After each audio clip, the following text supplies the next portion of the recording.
25th April 2015. A 7.8 magnitude tremor that struck shortly before noon has already killed more than 2,200 people and counting. Over 6 million people have been affected by the earthquake. Over 5,000 people injured. Lakhs are left homeless.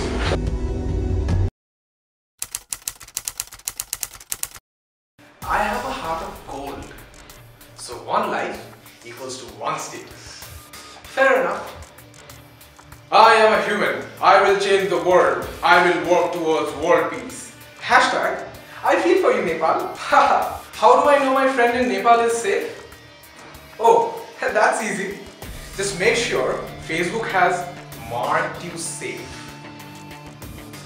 While all the nations unite to send across help, a company has an interesting offer that sums it all up. Shake it off like this earthquake. Get any Vincent Chase sunglasses up to rupees 3,000 for flat, rupees 500. An earthquake? Broken homes? Wrecked hopes? Let's update our Facebook status.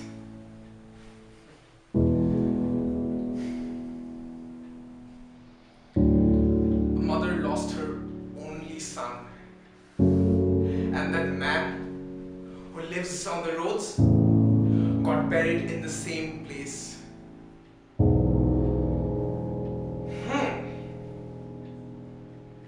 But my mother is fine. And that is all I need to know about. So, let me take a nap.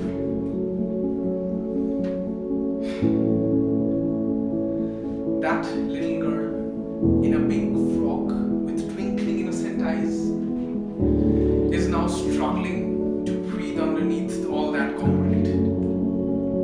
But that's just a random girl who isn't my sister.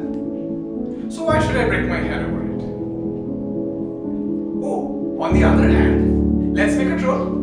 While we are all busy flaunting our earthquake knowledge over social media, there are a few making their little efforts to make a difference. India was the first nation to respond by sending across aircrafts with medical equipments and relief teams for help. Narendra Modi, the Prime Minister of India, speaks to the Nepal resident and takes stock of the earthquake damage. The American Jewish Joint Distribution Committee has begun collecting funds for emerging relief efforts in response to the Nepal earthquake. NGOs like CARE are on ground and are preparing to give shelter, ready-to-eat meals and helping in water purification. Viber has allowed its power-starved users in Nepal to make free outgoing calls as the country suffers from disconnected communication lines. So step into their shoes, feel their pain, their suffering, and spare a prayer, not a status.